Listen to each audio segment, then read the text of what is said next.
Congress President Sonia Gandhi and Vice President Rahul Gandhi will appear before a Delhi court in the National Herald case today. Court had summoned the Gandhis and three others on the prima facie case of criminal conspiracy, cheating, criminal breach of trust and misappropriation of property. Government has expressed serious concerns over radicalization of youths through social media and other online forms. Union Home Minister Rajnath Singh said that activities of dreaded terrorist group ISIS has been witnessed in India. Home Minister was addressing the annual conference of the Director General of Police and Inspector General of Police in White Run of Kutch near Bhuj in Gujarat.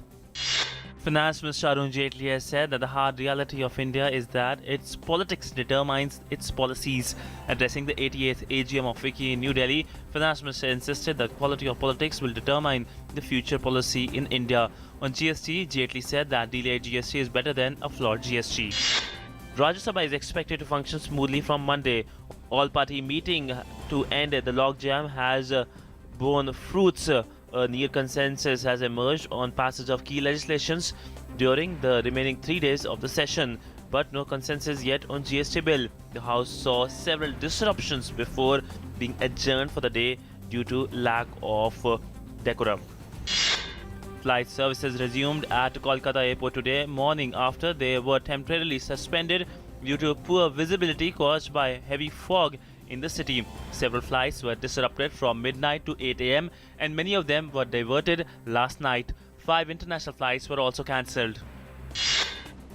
The ongoing Nairobi meet of the WTO is likely to be extended. India is expected to lodge a protest on talks being focused only on issue of developed countries such as elimination of farm subsidies, but not on the matters that developing world wants to prioritize, including on measures to protect poor farmers and food sovereignty. Commerce Minister Nirmala Sitharaman has said that there is no agreement yet on agriculture issues, including on export competition, permanent solution to the issue of public stock holding for food security purposes, and the special safeguard mechanism.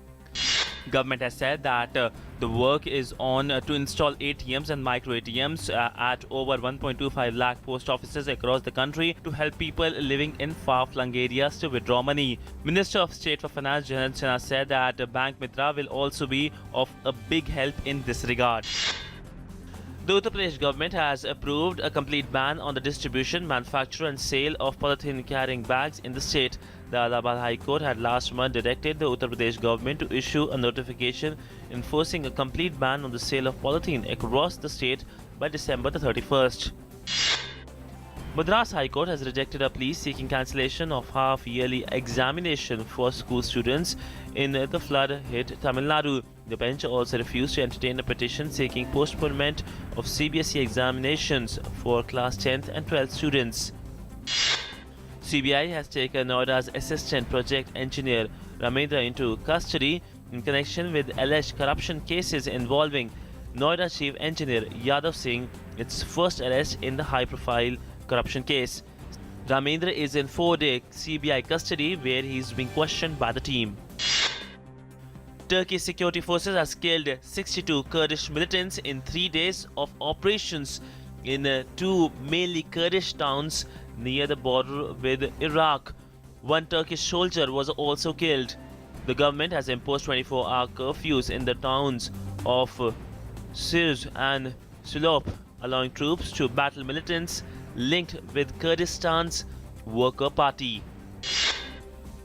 UN Security Council has approved a resolution outlining a peace process for Syria involving talks by representatives of the Damascus government and the opposition, but the draft says nothing on the crucial issue of what role President Bashar al-Assad will play.